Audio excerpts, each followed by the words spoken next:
Resumo de conhecimentos bancários para o concurso Banco do Brasil 2023, de acordo com o conteúdo programático estabelecido no edital do concurso. Sistema Financeiro Nacional, estrutura do Sistema Financeiro Nacional, órgãos normativos e instituições supervisoras, executoras e operadoras.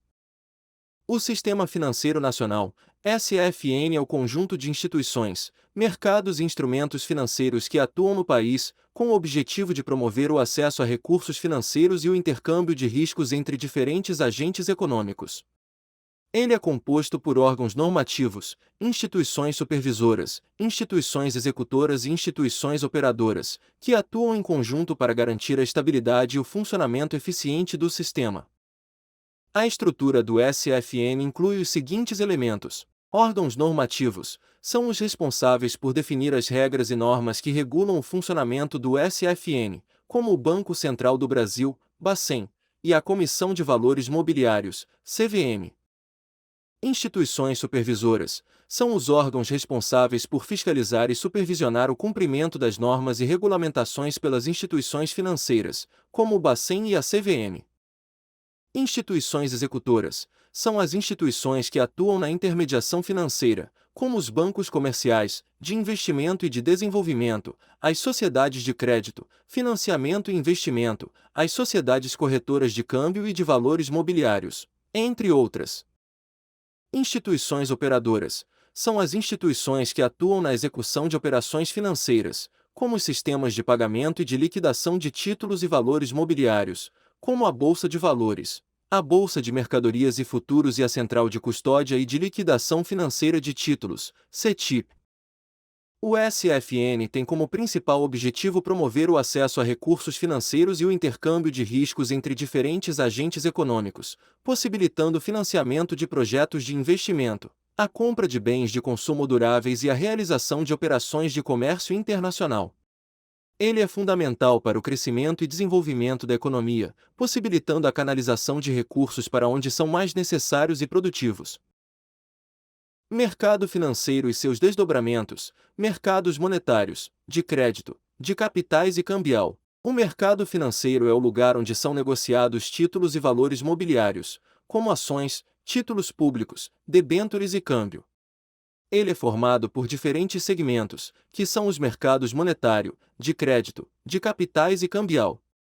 Cada um desses segmentos tem uma função específica no SFN e é importante para o funcionamento da economia. O mercado monetário é o lugar onde são negociados títulos de curto prazo, com vencimento até 1 ano, como as letras financeiras do Tesouro Nacional, LFTS, e os certificados de depósito bancário, CDBS.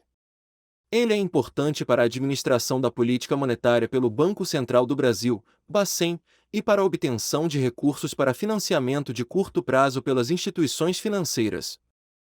O mercado de crédito é o lugar onde são negociados títulos de dívida de médio e longo prazo, como os empréstimos bancários, as debêntures e os títulos públicos.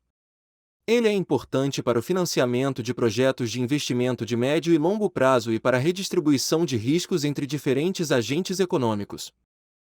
O mercado de capitais é o lugar onde são negociadas ações e outros valores mobiliários que representam a participação societária em empresas, como a Bolsa de Valores. Ele é importante para o financiamento de projetos de investimento de longo prazo e para a redistribuição de riscos entre os investidores. O mercado cambial é o lugar onde são negociadas as moedas estrangeiras, como o dólar e o euro. Ele é importante para o comércio internacional e para a proteção contra o risco cambial. Cada um desses segmentos do mercado financeiro desempenha uma função importante no SFN e é fundamental para o funcionamento da economia, possibilitando o acesso a recursos financeiros e o intercâmbio de riscos entre diferentes agentes econômicos. Moeda e política monetária. Políticas monetárias convencionais e não convencionais, quantitative easing, taxa Selic e operações compromissadas, o debate sobre os depósitos remunerados dos bancos comerciais no Banco Central do Brasil. A moeda é o instrumento de troca utilizado pelas pessoas, empresas e governos para adquirir bens e serviços. No Brasil, a moeda é emitida pelo Banco Central do Brasil, Bacen, e é composta pelas notas e moedas em circulação. A política monetária é o conjunto de medidas adotadas pelo Bacen para controlar a oferta de moeda e a taxa de juros da economia, com o objetivo de manter a estabilidade dos preços e promover o crescimento econômico. Ela pode ser convencional ou não convencional. As políticas monetárias convencionais são as mais comuns e consistem na utilização da taxa de juros como principal instrumento de controle da oferta de moeda e da inflação. O Bacen pode aumentar ou diminuir a taxa de juros para influenciar o acesso a crédito e o nível de demanda na economia. As políticas monetárias não convencionais são aquelas que fogem do padrão convencional de utilização da taxa de juros como instrumento de controle da oferta de moeda e da inflação. Elas são utilizadas em situações de crise econômica, quando os juros já estão muito baixos e não têm mais espaço para diminuir. Uma das principais políticas monetárias não convencionais é o quantitative easing, que consiste na compra de títulos públicos pelo Bacen, com o objetivo de injetar liquidez na economia e estimular o crescimento. Moeda e política monetária. Políticas monetárias convencionais e não convencionais. Quantitative easing, taxa Selic e operações compromissadas. O debate sobre os depósitos remunerados dos bancos comerciais no Banco Central do Brasil. A taxa Selic é a taxa básica de juros da economia, definida pelo Bacen, e é utilizada como referência para os demais juros da economia. Ela é um importante instrumento de política monetária e é utilizada para influenciar o acesso a crédito e o nível de demanda na economia. As operações compromissadas são operações de crédito realizadas pelo Bacen com as instituições financeiras, com o objetivo de controlar a oferta de moeda e a taxa de juros. Elas podem ser realizadas com compromisso de recompra, operações de venda, ou de compra, operações de recompra, dependendo do objetivo desejado pelo Bacen. O debate sobre os depósitos remunerados dos bancos comerciais do Bacen surgiu em 2020, quando o Bacen começou a remunerar os depósitos compulsórios dos bancos comerciais no Bacen. Isso gerou uma série de discussões entre os economistas e os responsáveis pelas políticas monetárias, pois essa medida poderia alterar o comportamento dos bancos em relação à oferta de crédito e à formação de preços dos títulos públicos. Alguns argumentam que os depósitos remunerados poderiam estimular o acesso ao crédito e o crescimento econômico, enquanto outros afirmam que eles poderiam afetar negativamente a política monetária e a estabilidade dos preços. Até o momento, os efeitos dessa medida ainda são objeto de discussão entre os especialistas. Orçamento público, títulos do Tesouro Nacional e dívida pública. O orçamento público é o conjunto de receitas e despesas do governo, que são definidos anualmente pelo Poder Executivo. Ele tem como objetivo estabelecer a política fiscal do país, que é a forma como o governo utiliza os recursos financeiros disponíveis para atender às suas necessidades e objetivos. Os títulos do Tesouro Nacional são títulos públicos emitidos pelo governo para financiar suas despesas e atender às suas necessidades de caixa. Eles podem ser de curto, médio ou longo prazo e são negociados no mercado de crédito. A dívida pública é o conjunto de empréstimos contraídos pelo governo junto aos credores, que podem ser internos ou externos. Ela é formada pelos títulos do Tesouro Nacional e pelos empréstimos contraídos junto ao Banco Central do Brasil, Bacen, e a outras instituições financeiras. A dívida pública pode ser utilizada pelo governo como instrumento de política fiscal, mas é importante que ela seja gerida de forma responsável, para evitar o aumento do endividamento e a deterioração das condições de pagamento. O orçamento público, os títulos do Tesouro Nacional e a dívida pública são elementos fundamentais para o funcionamento da economia e para a execução das políticas públicas. Eles são importantes para o financiamento das despesas do governo e para a redistribuição de riscos entre diferentes agentes econômicos. É importante que eles sejam geridos de forma responsável, para garantir a estabilidade e o crescimento econômico sustentável.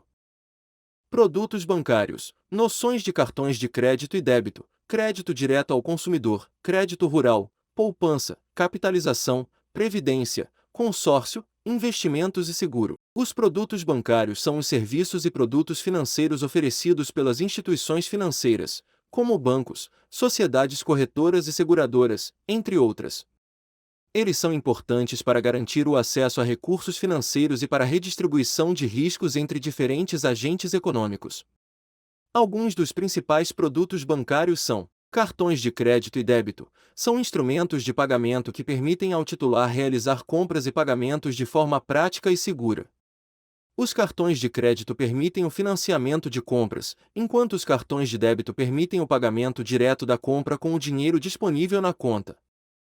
Crédito direto ao consumidor são empréstimos concedidos pelas instituições financeiras aos consumidores, com o objetivo de financiar compras de bens de consumo, como carros, eletrodomésticos e móveis.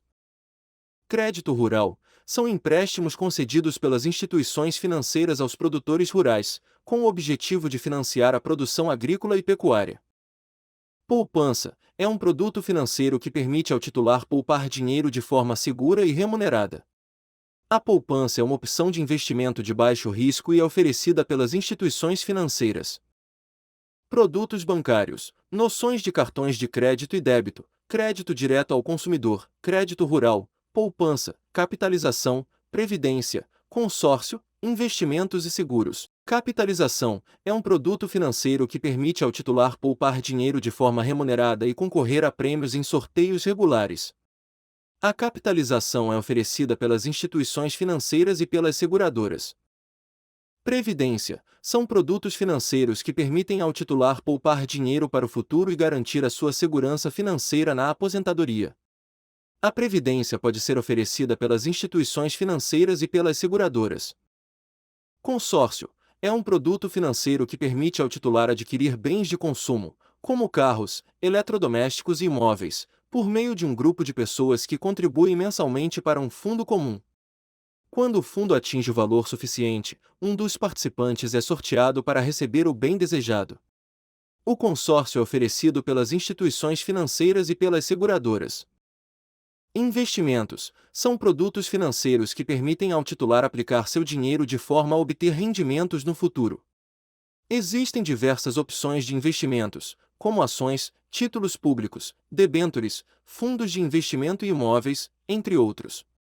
É importante que o titular conheça os riscos e os potenciais retornos de cada tipo de investimento antes de escolher uma opção. Seguros são produtos financeiros que protegem o titular de riscos, como doenças, acidentes, incêndios e roubos. Os seguros são oferecidos pelas seguradoras e podem ser contratados para proteger a saúde, a vida, o patrimônio e outros bens.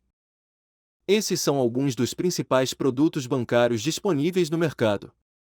É importante que o titular conheça as características e os riscos de cada produto antes de escolher uma opção, para garantir que ela atenda às suas necessidades e objetivos financeiros.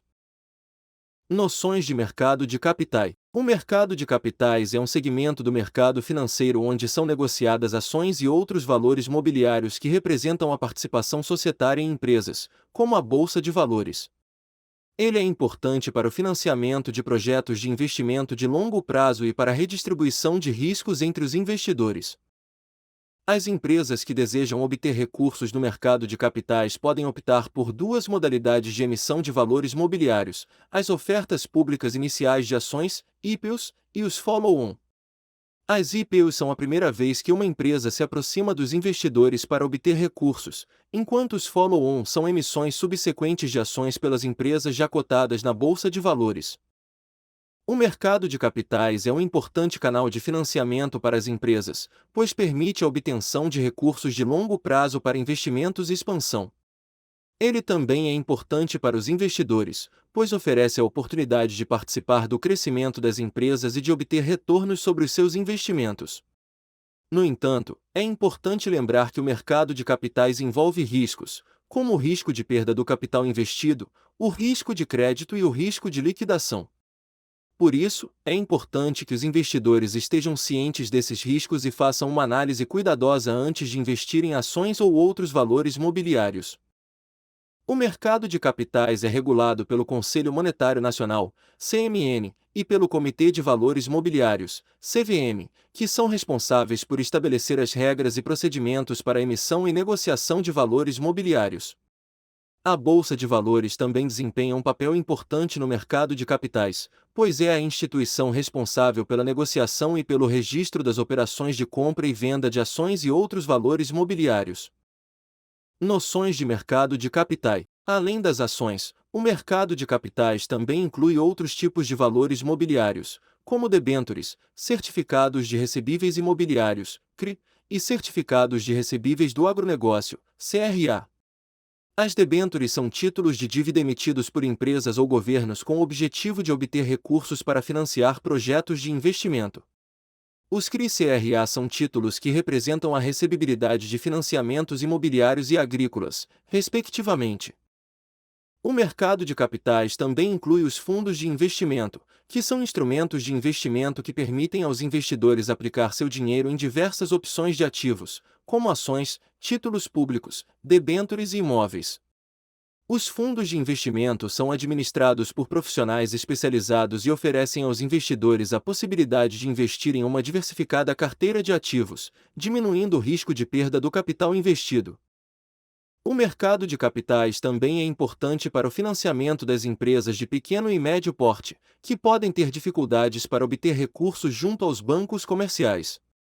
Neste caso, elas podem optar por buscar investimentos junto a investidores anjo, que são pessoas físicas ou jurídicas que investem capital em troca de participação societária na empresa.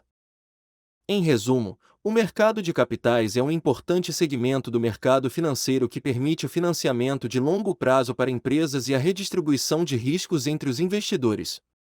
Ele inclui ações, debêntures, CRI, CRA, fundos de investimento e outros valores mobiliários, que são regulados pelo CMN, pela CVM e pela Bolsa de Valores. É importante que os investidores conheçam os riscos e os potenciais retornos de cada tipo de investimento antes de escolher uma opção. Noções de mercado de câmbio, instituições autorizadas a operar e operações básicas. O mercado de câmbio é o segmento do mercado financeiro onde são negociadas moedas estrangeiras. Ele é importante para garantir o acesso a moedas estrangeiras e para a redistribuição de riscos cambiais entre os participantes. As instituições autorizadas a operar no mercado de câmbio são os bancos comerciais, as corretoras de câmbio e os distribuidores de câmbio, que são regulados pelo Banco Central do Brasil, Bacen. Essas instituições são responsáveis por intermediar as operações de compra e venda de moedas estrangeiras entre os participantes do mercado. As operações básicas no mercado de câmbio incluem a compra e a venda de moedas estrangeiras, que podem ser realizadas por meio de operações spot ou de operações a termo. As operações spot são aquelas que envolvem a entrega imediata da moeda estrangeira, enquanto as operações a termo são aquelas que envolvem a entrega da moeda estrangeira em uma data futura. Além dessas operações, o mercado de câmbio também inclui os contratos de câmbio, que são instrumentos de hedge cambial que permitem aos participantes proteger-se de flutuações nas taxas de câmbio. Os contratos de câmbio incluem os contratos a termo, os contratos a prazo e os contratos de opção de câmbio. Os contratos a termo são acordos para comprar ou vender uma determinada quantidade de moeda estrangeira em uma data futura a um preço pré-determinado. Os contratos a prazo são acordos para comprar ou vender uma determinada quantidade de moeda estrangeira em uma data futura, com o preço a ser acordado no momento da liquidação. Os contratos de opção de câmbio são acordos que concedem ao titular o direito, mas não a obrigação, de comprar ou vender uma determinada quantidade de moeda estrangeira em uma data futura a um preço pré-determinado. Em resumo, o mercado de câmbio é o segmento do mercado financeiro onde são negociadas moedas estrangeiras. Ele é intermediado por instituições autorizadas pelo Bacen e inclui operações básicas, como compra e venda de moedas estrangeiras, e contratos de câmbio, como contratos a termo, a prazo e de opção de câmbio. O mercado de câmbio é importante para garantir o acesso a moedas estrangeiras e para a redistribuição de riscos cambiais entre os participantes. Regimes de taxas de câmbio fixas, flutuantes e regimes intermediário. Os regimes de taxas de câmbio são sistemas que estabelecem as regras para a fixação ou variação das taxas de câmbio entre as moedas de diferentes países. Existem três principais regimes de taxas de câmbio: fixas, flutuantes e intermediários. O regime de taxas de câmbio fixas é aquele em que a taxa de câmbio é estabelecida pelo governo ou por um órgão regulador e mantida constante por um período de tempo. Neste regime, as taxas de câmbio podem ser fixadas por meio de uma cesta de moedas, que é um conjunto de moedas estrangeiras que serve de referência para a fixação da taxa de câmbio. O regime de taxas de câmbio fixas é mais comum em países com economias menos desenvolvidas ou em países que desejam controlar a inflação. O regime de taxas de câmbio flutuantes é aquele em que a taxa de câmbio é determinada pelo mercado e pode variar livremente em função da oferta e da demanda de moedas estrangeiras. Neste regime, as taxas de câmbio são determinadas pelo mercado de câmbio e refletem as condições econômicas e financeiras dos países envolvidos. O regime de taxas de câmbio flutuantes é mais comum em países com economias mais desenvolvidas e é considerado mais eficiente, pois permite ajustes automáticos nas taxas de câmbio em função das flutuações nas condições econômicas. O regime de taxas de câmbio intermediário é aquele em que a taxa de câmbio é fixada pelo governo ou por um órgão regulador, mas pode sofrer variações em função de certos critérios ou condições pré-estabelecidos. Neste regime, as taxas de câmbio podem ser fixadas por meio de bandas cambiais, que são limites superior e inferior estabelecidos pelo governo ou pelo órgão regulador para variação da taxa de câmbio. O regime de taxas de câmbio intermediário é uma mistura dos regimes de taxas de câmbio fixas e flutuantes e é mais comum em países que desejam controlar a inflação, mas também permitir alguma flexibilidade nas taxas de câmbio. Em resumo, os regimes de taxas de câmbio são sistemas que estabelecem as regras para a fixação ou variação das taxas de câmbio entre as moedas de diferentes países. Existem três principais regimes de taxas de câmbio: fixas, flutuantes e intermediários. Cada regime possui suas próprias características e vantagens e é adequado para diferentes condições econômicas e financeiras. Taxas de câmbio nominais e reais. As taxas de câmbio são os preços das moedas estrangeiras em relação à moeda nacional de um país. Existem duas principais medidas de taxas de câmbio: as taxas de câmbio nominais e as taxas de câmbio reais. As taxas de câmbio nominais são as taxas de câmbio que refletem os preços das moedas estrangeiras em relação à moeda nacional, sem levar em conta os efeitos da inflação. Por exemplo, se uma moeda estrangeira custa R$ 5 em relação à moeda nacional e a inflação é de 10% ao ano, a taxa de câmbio nominal seria de R$ 5. No entanto, os efeitos da inflação não estariam incluídos nesta medida. As taxas de câmbio reais, por outro lado, são as taxas de câmbio que refletem os preços das moedas estrangeiras em relação à moeda nacional, considerando os efeitos da inflação.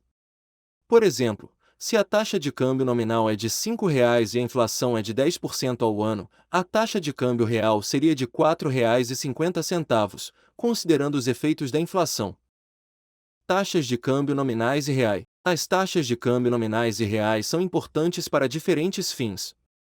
As taxas de câmbio nominais são mais adequadas para comparar os preços das moedas estrangeiras em relação à moeda nacional, enquanto as taxas de câmbio reais são mais adequadas para comparar os poderes aquisitivos das moedas estrangeiras em relação à moeda nacional. Por exemplo, se a taxa de câmbio nominal de uma moeda estrangeira é de R$ 5 e a taxa de câmbio nominal de outra moeda estrangeira é de R$ 6, pode-se concluir que a primeira moeda estrangeira é mais barata em relação à moeda nacional. No entanto, se a inflação no país onde a primeira moeda estrangeira é utilizada é maior que a inflação no país onde a segunda moeda estrangeira é utilizada, a primeira moeda estrangeira pode ter um poder aquisitivo menor, ou seja, pode comprar menos bens e serviços do que a segunda moeda estrangeira. Neste caso, a taxa de câmbio real seria mais adequada para comparar o poder aquisitivo das moedas estrangeiras. Em resumo, as taxas de câmbio são os preços das moedas estrangeiras em relação à moeda nacional de um país. Existem duas principais medidas de taxas de câmbio: as taxas de câmbio nominais, que refletem os preços das moedas estrangeiras em relação à moeda nacional sem levar em conta os efeitos da inflação, e as taxas de câmbio reais, que refletem os preços das moedas estrangeiras em relação à moeda nacional considerando os efeitos da inflação. As taxas de câmbio nominais são mais adequadas para comparar os preços das moedas estrangeiras em relação à moeda nacional, enquanto as taxas de câmbio reais são mais adequadas para comparar o poder aquisitivo das moedas estrangeiras em relação à moeda nacional. É importante escolher a medida de taxa de câmbio adequada de acordo com o objetivo da comparação. Impactos das taxas de câmbio sobre as exportações e importações. As taxas de câmbio têm um impacto importante sobre as exportações e as importações de um país. Quando a taxa de câmbio da moeda nacional aumenta em relação às moedas estrangeiras, as exportações ficam mais baratas para os compradores estrangeiros, o que pode aumentar a demanda por produtos nacionais. Por outro lado, quando a taxa de câmbio da moeda nacional diminui em relação às moedas estrangeiras, as exportações ficam mais caras para os compradores estrangeiros, o que pode diminuir a demanda por produtos nacionais. O mesmo ocorre com as importações. Quando a taxa de câmbio da moeda nacional aumenta em relação às moedas estrangeiras, as importações ficam mais baratas para os compradores nacionais, o que pode aumentar a demanda por produtos estrangeiros.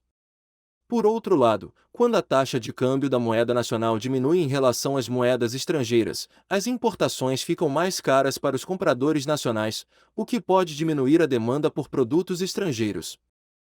Além disso, as taxas de câmbio também podem afetar a balança comercial de um país, que é a diferença entre as exportações e as importações de um país. Quando as exportações aumentam e as importações diminuem, a balança comercial tende a ser positiva, o que significa que o país está exportando mais do que está importando.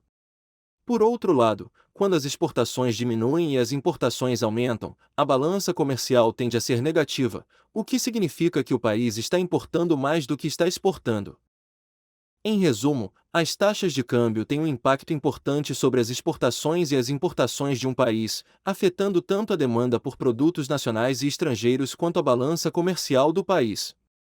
Quando a taxa de câmbio da moeda nacional aumenta em relação às moedas estrangeiras, as exportações ficam mais baratas e as importações ficam mais caras, enquanto que quando a taxa de câmbio da moeda nacional diminui em relação às moedas estrangeiras, as exportações ficam mais caras e as importações ficam mais baratas. Diferencial de juros interno e externo, prêmios de risco, fluxo de capitais e seus impactos sobre as taxas de câmbio. O diferencial de juros interno e externo é a diferença entre as taxas de juros internas e externas de um país. As taxas de juros internas são as taxas de juros aplicadas pelos bancos nacionais em empréstimos e financiamentos, enquanto as taxas de juros externas são as taxas de juros aplicadas pelos bancos estrangeiros em empréstimos e financiamentos. O prêmio de risco é a diferença entre as taxas de juros de um país de alto risco e de um país de baixo risco. Países de alto risco são aqueles que apresentam maior incerteza e instabilidade econômica e financeira, enquanto países de baixo risco são aqueles que apresentam menor incerteza e instabilidade econômica e financeira. O fluxo de capitais é o movimento de recursos financeiros entre países.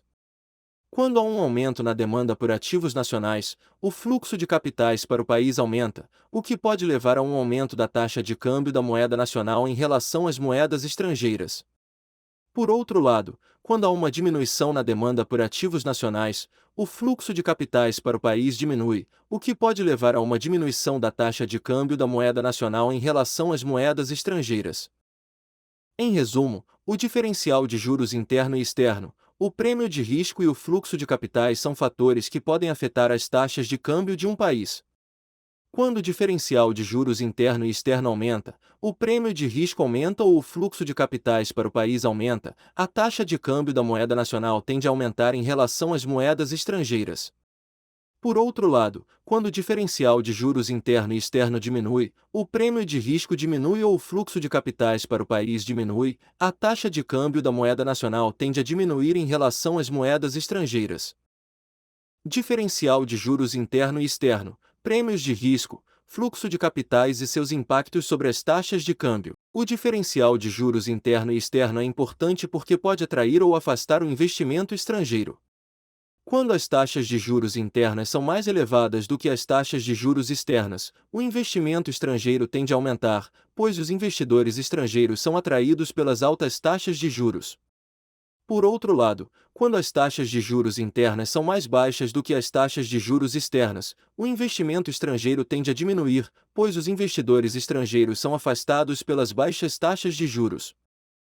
O prêmio de risco também pode afetar as taxas de câmbio, pois os investidores estrangeiros podem exigir uma taxa de juros mais elevada para investir em países de alto risco. Isso pode levar a um aumento da taxa de câmbio da moeda nacional em relação às moedas estrangeiras, pois os investidores estrangeiros precisam receber mais da moeda nacional para compensar o risco de investimento. O fluxo de capitais também pode afetar as taxas de câmbio, pois um aumento no fluxo de capitais para o país pode levar a um aumento da demanda por ativos nacionais, o que pode aumentar a taxa de câmbio da moeda nacional em relação às moedas estrangeiras. Por outro lado, uma diminuição no fluxo de capitais para o país pode levar a uma diminuição da demanda por ativos nacionais, o que pode diminuir a taxa de câmbio da moeda nacional em relação às moedas estrangeiras. Em resumo, o diferencial de juros interno e externo, o prêmio de risco e o fluxo de capitais são fatores que podem afetar as taxas de câmbio de um país. Quando o diferencial de juros interno e externo aumenta, o prêmio de risco aumenta ou o fluxo de capitais para o país aumenta, a taxa de câmbio da moeda nacional tende a aumentar em relação às moedas estrangeiras.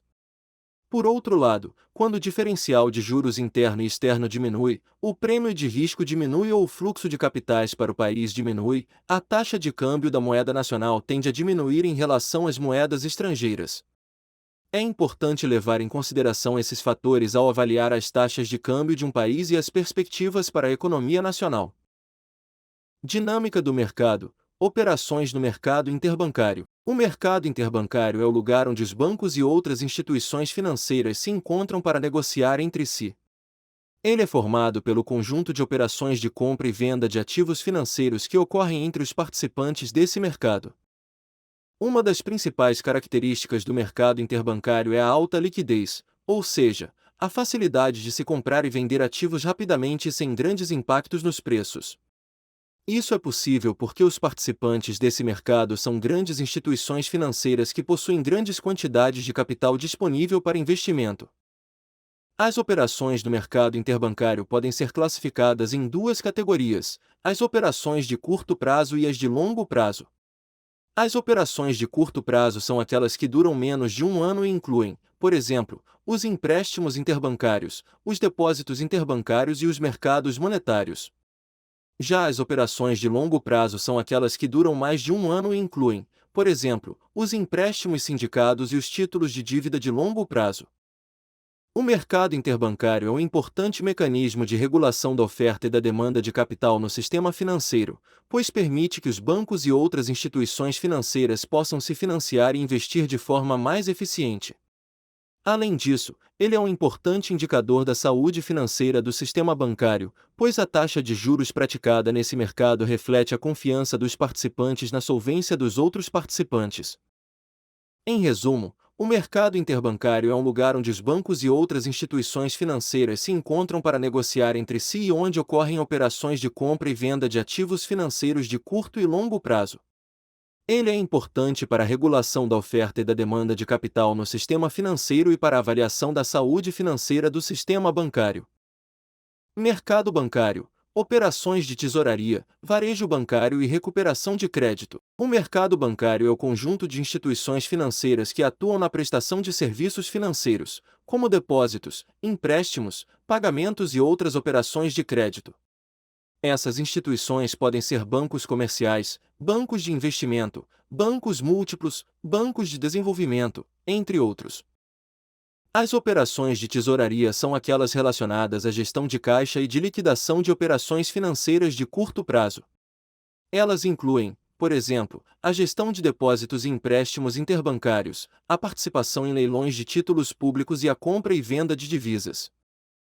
O varejo bancário é o conjunto de serviços financeiros oferecidos ao público em geral, como contas correntes, cartões de crédito, empréstimos pessoais e investimentos. Esses serviços são oferecidos por meio de agências bancárias, caixas eletrônicos e plataformas online. A recuperação de crédito é o processo de tentar recuperar o valor de dívidas que já foram vencidas e não foram pagas pelos devedores. Esse processo pode incluir ações judiciais, acordos de parcelamento e renegociação de dívidas. Em resumo, o mercado bancário é formado pelas instituições financeiras que atuam na prestação de serviços financeiros. As operações de tesouraria são relacionadas à gestão de caixa e de liquidação de operações financeiras de curto prazo, enquanto o varejo bancário é o conjunto de serviços financeiros oferecidos ao público em geral. A recuperação de crédito é o processo de tentar recuperar o valor de dívidas vencidas e não pagas.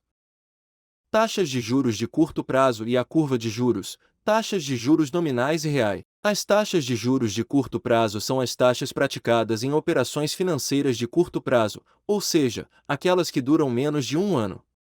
Elas são usadas para medir o custo de se obter dinheiro emprestado ou de se investir em ativos de curto prazo.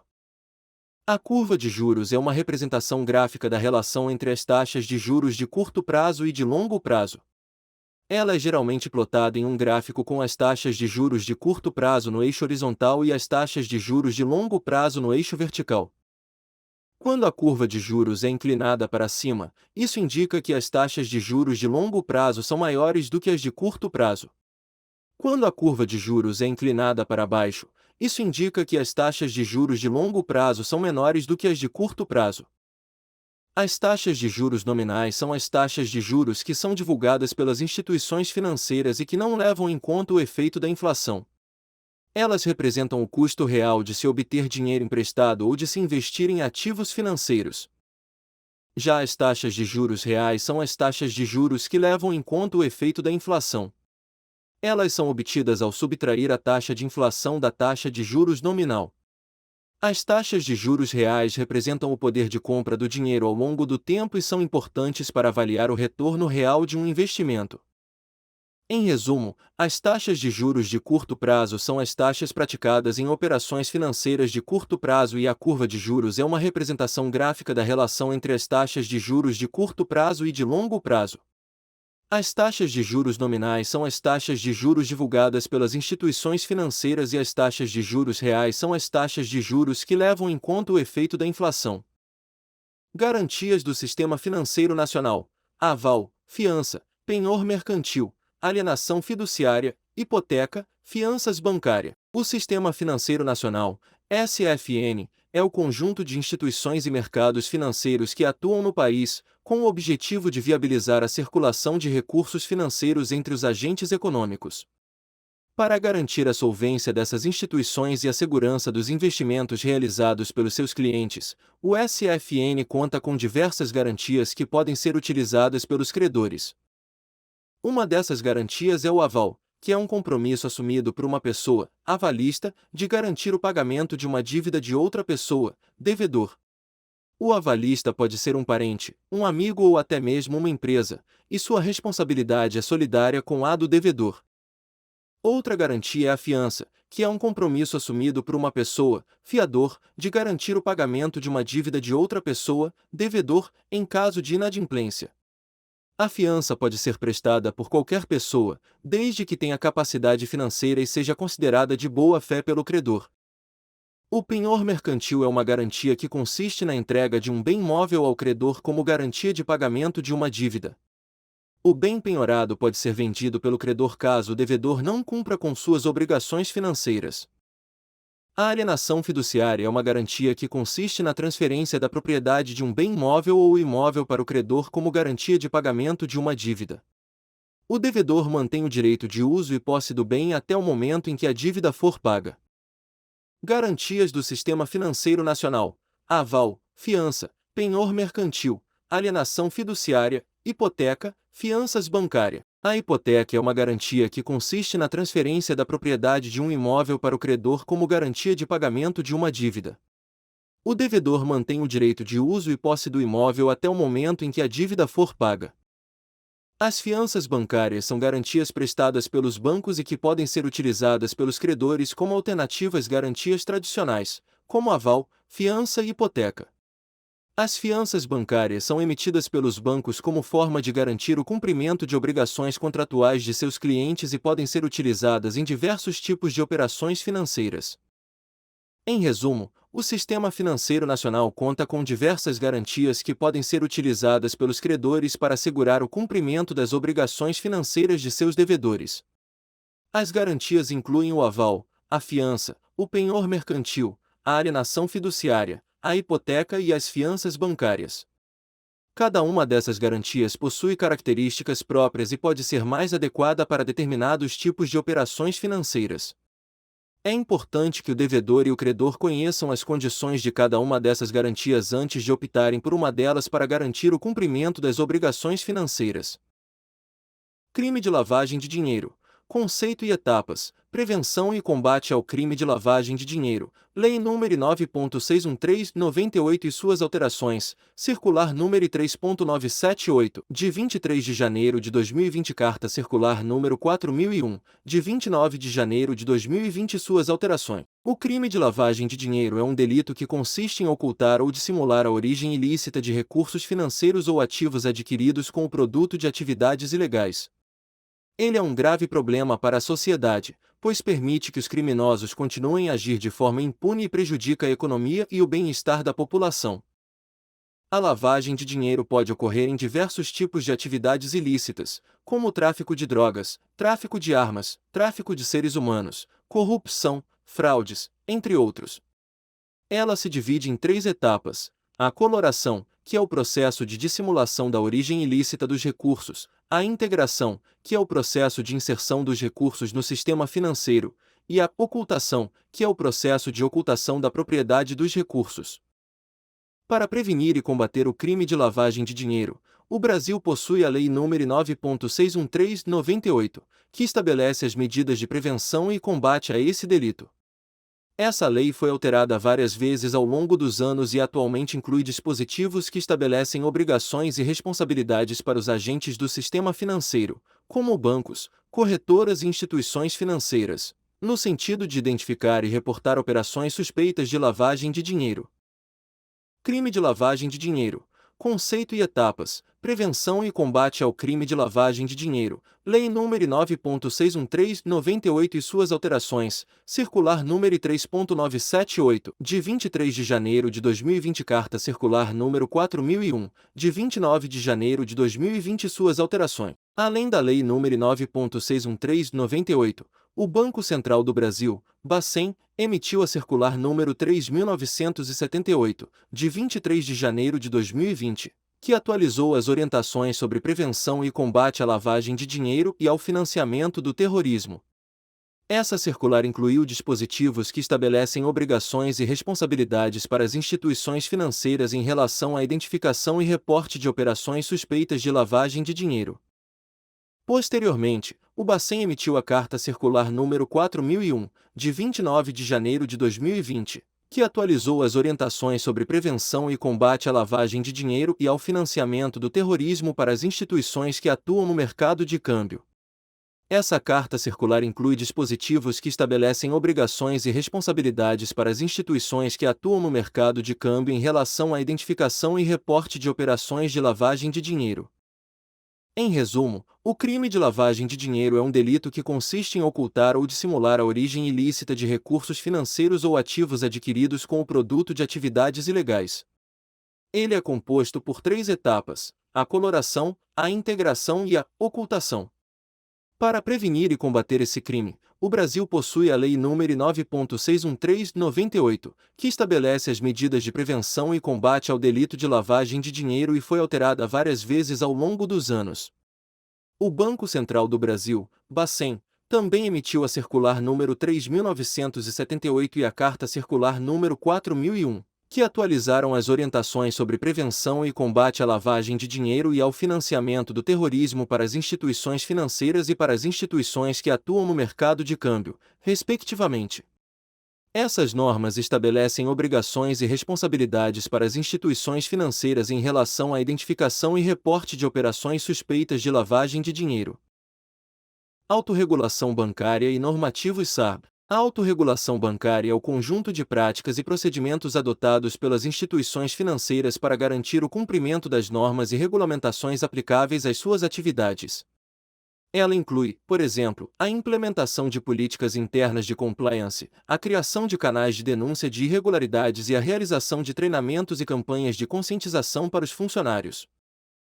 A autorregulação bancária é importante porque permite que as instituições financeiras cumpram com suas obrigações de forma mais eficiente e eficaz, evitando a imposição de medidas restritivas por parte dos órgãos reguladores. Além disso, ela contribui para a construção de uma cultura de compliance e para a preservação da confiança dos clientes e do mercado em geral nas instituições financeiras. Os normativos SARB são as normas e regulamentações aplicáveis às instituições financeiras no âmbito do Sistema de Autorregulação Bancária, SARB.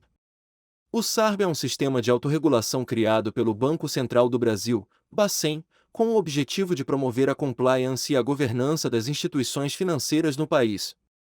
Os normativos SARB incluem as instruções normativas, as circulares e as cartas circulares emitidas pelo Bacen, bem como os códigos de conduta e os manuais de compliance adotados pelas instituições financeiras.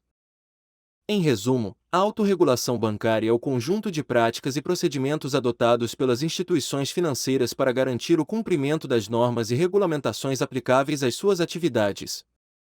Os normativos SARB são as normas e regulamentações aplicáveis às instituições financeiras no âmbito do Sistema de Autorregulação Bancária, SARB, criado pelo Banco Central do Brasil, Bacen, para promover a compliance e a governança das instituições financeiras no país. Sigilo Bancário, Lei Complementar nº 105 de 2001 e suas alterações. O sigilo bancário é a proteção dada às informações confidenciais relacionadas aos negócios financeiros de uma pessoa ou empresa. Ele é um direito assegurado pela Constituição Federal e regulamentado pela Lei Complementar nº 105 de 2001, que dispõe sobre o sigilo das operações e serviços prestados pelas instituições financeiras. A Lei Complementar nº 105 de 2001 estabelece que as informações relacionadas aos negócios financeiros de uma pessoa ou empresa só podem ser divulgadas mediante autorização expressa do titular dessas informações ou em casos específicos previstos em lei. Esses casos incluem, por exemplo, a necessidade de apuração de crimes ou infrações administrativas ou a realização de atos de fiscalização por parte dos órgãos competentes. A Lei Complementar nº 105 de 2001 também estabelece as responsabilidades das instituições financeiras em relação ao sigilo bancário, incluindo a obrigação de manter a confidencialidade das informações confidenciais de seus clientes e de adotar medidas de segurança adequadas para proteger essas informações. Além disso, a lei prevê sanções para as instituições financeiras que descumprirem suas obrigações de sigilo bancário. Em resumo, o sigilo bancário é a proteção dada às informações confidenciais relacionadas aos negócios financeiros de uma pessoa ou empresa. Ele é regulamentado pela Lei Complementar nº 105 de 2001, que estabelece as responsabilidades das instituições financeiras em relação ao sigilo bancário e prevê sanções para as instituições que descumprirem suas obrigações de sigilo. Lei Geral de Proteção de Dados, LGPD Lei nº 13.709, de 14 de agosto de 2018 e suas alterações. A Lei Geral de Proteção de Dados, LGPD, é a lei brasileira que estabelece as regras para a proteção de dados pessoais no país. Ela foi aprovada pela Lei nº 13.709, de 14 de agosto de 2018 e entrou em vigor em agosto de 2020.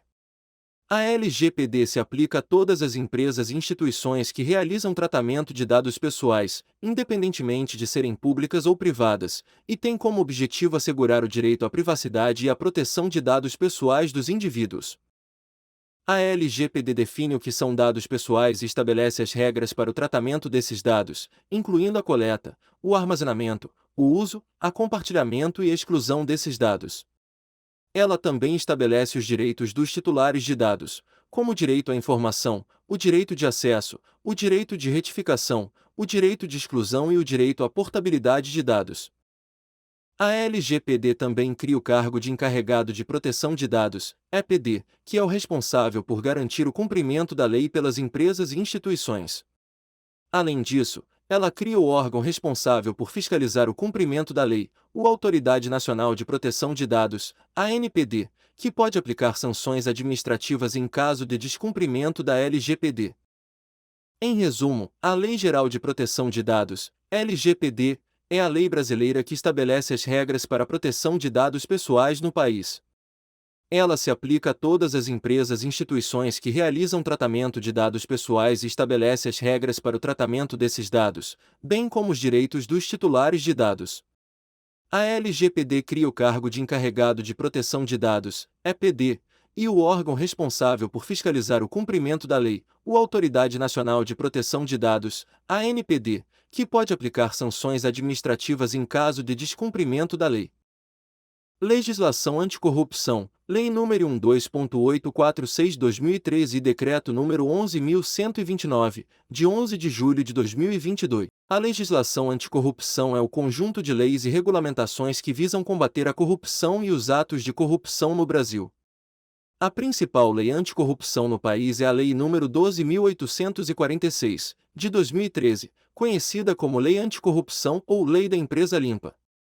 Essa lei estabelece as condutas consideradas atos de corrupção e as sanções aplicáveis a essas condutas, tanto para os agentes públicos quanto para os particulares. A Lei nº 12.846/2013 tipifica como atos de corrupção os crimes de corrupção ativa, que consiste em oferecer, prometer ou dar vantagem indevida a agente público para obter ou facilitar vantagem indevida, e corrupção passiva, que consiste em solicitar, exigir, receber ou aceitar vantagem indevida para si ou para terceiro. Além disso, a lei tipifica o crime de lavagem de dinheiro, que consiste em ocultar ou dissimular a origem ilícita de recursos financeiros ou ativos adquiridos com o produto de atividades ilegais. A Lei nº 12.846/2013 também estabelece as sanções aplicáveis aos atos de corrupção, que incluem a pena de reclusão e multa para os agentes públicos e a pena de multa e proibição de contratar com o poder público para as empresas. Além disso, a lei prevê medidas como a perda da função pública, a inelegibilidade, a suspensão ou a cassação de direitos políticos e a destituição de bens adquiridos ilicitamente. A lei também estabelece a possibilidade de se aplicar medidas de responsabilização administrativa e de natureza civil às pessoas jurídicas envolvidas em atos de corrupção. Legislação anticorrupção, Lei nº 12.846/2013 e Decreto nº 11.129, de 11 de julho de 2022. Outra importante legislação anticorrupção no Brasil é o Decreto nº 11.129, de 2022, que regulamenta o Sistema Nacional de Prevenção e Combate à Corrupção, SINC. O SINC é um sistema interinstitucional criado com o objetivo de promover a integração e o aperfeiçoamento das ações de prevenção e combate à corrupção no país. O Decreto nº 11.129 estabelece as diretrizes, os objetivos e as metas do SINC, bem como as responsabilidades e os procedimentos para sua implementação. Em resumo, a legislação anticorrupção é o conjunto de leis e regulamentações que visam combater a corrupção e os atos de corrupção no Brasil. A Lei nº 12.846/2013, conhecida como Lei Anticorrupção ou Lei da Empresa Limpa, tipifica os crimes de corrupção ativa e passiva e de lavagem de dinheiro e estabelece as sanções aplicáveis a essas condutas. O Decreto nº 11.129, de 2022, regulamenta o Sistema Nacional de Prevenção e Combate à Corrupção, SINC, um sistema interinstitucional criado para promover a integração e o aperfeiçoamento das ações de prevenção e combate à corrupção no país. Segurança Cibernética, Resolução CMNN 4.893 de 26 de fevereiro de 2021. A Resolução CMN número 4.893, de 26 de fevereiro de 2021, é um instrumento que foi criado pelo Conselho Monetário Nacional, CMN, com o objetivo de estabelecer diretrizes para a implementação de medidas de segurança cibernética nas instituições financeiras e demais instituições autorizadas pelo Banco Central do Brasil, Bacen. Essa resolução tem como objetivo garantir a proteção das informações e dos sistemas dessas instituições, bem como assegurar a continuidade dos serviços financeiros prestados aos seus clientes. Ela também visa promover a confiança dos usuários nos sistemas financeiros e proteger os interesses dos consumidores.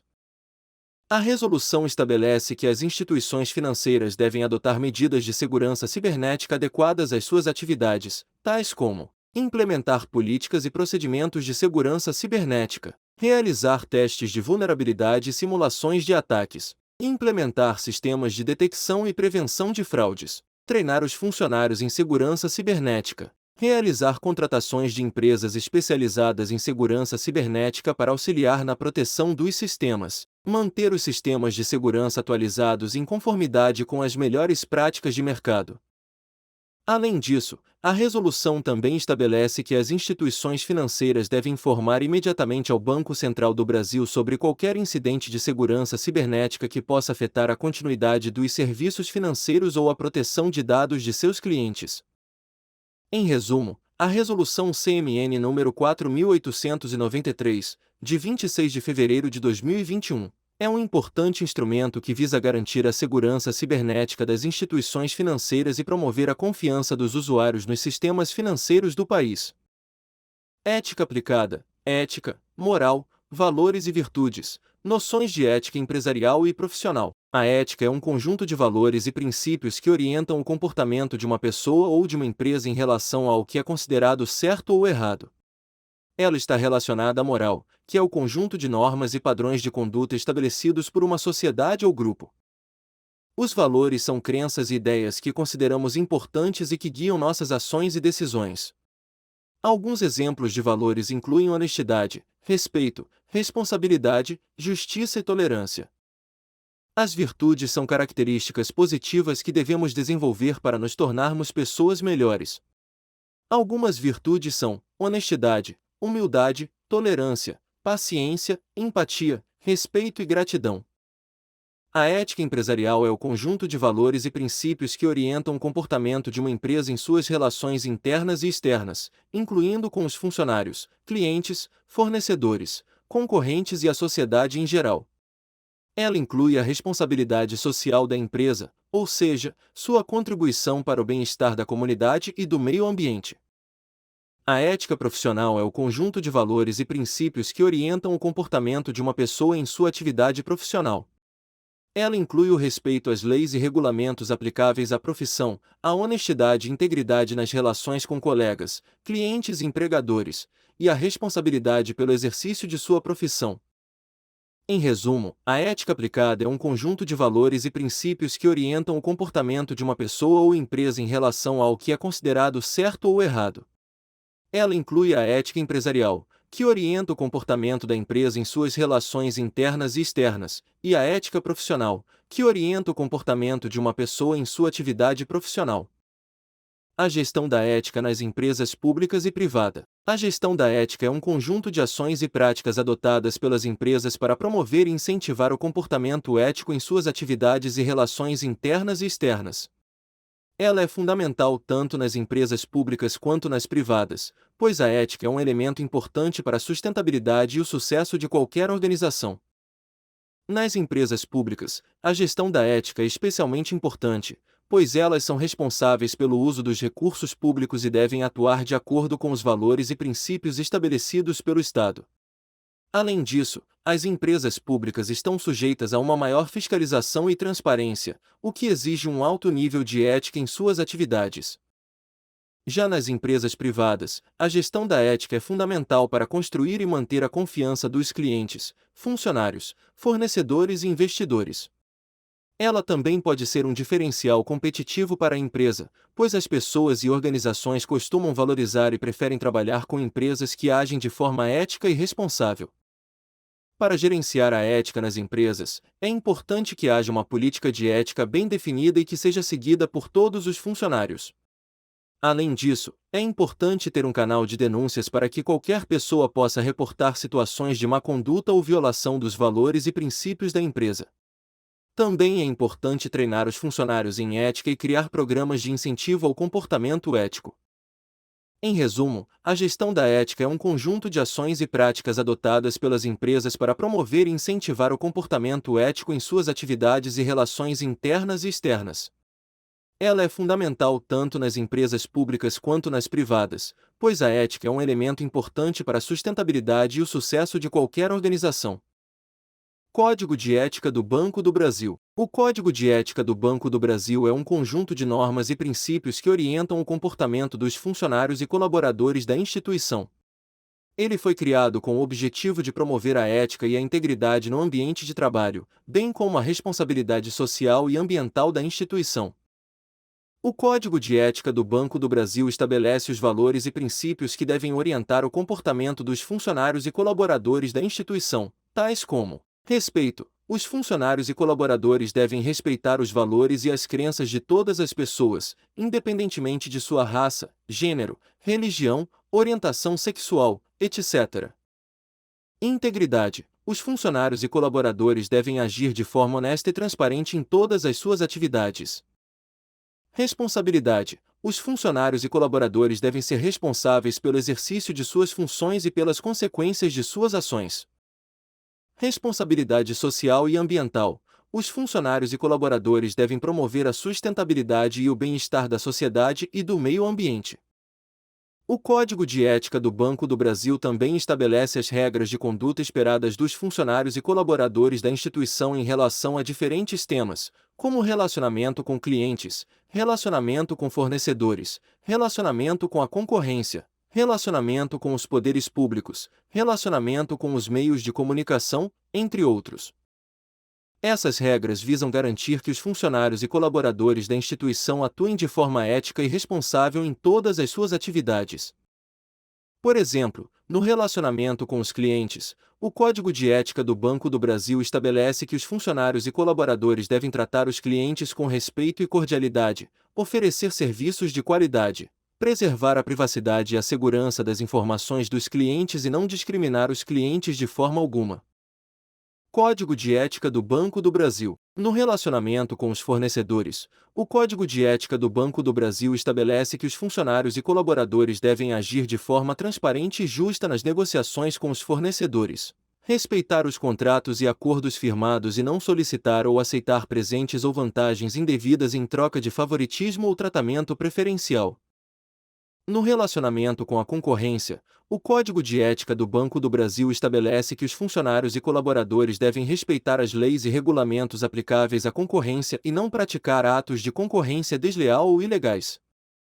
No relacionamento com os poderes públicos, o Código de Ética do Banco do Brasil estabelece que os funcionários e colaboradores devem respeitar as leis e regulamentos aplicáveis e agir de forma transparente e honesta nas relações com os poderes públicos.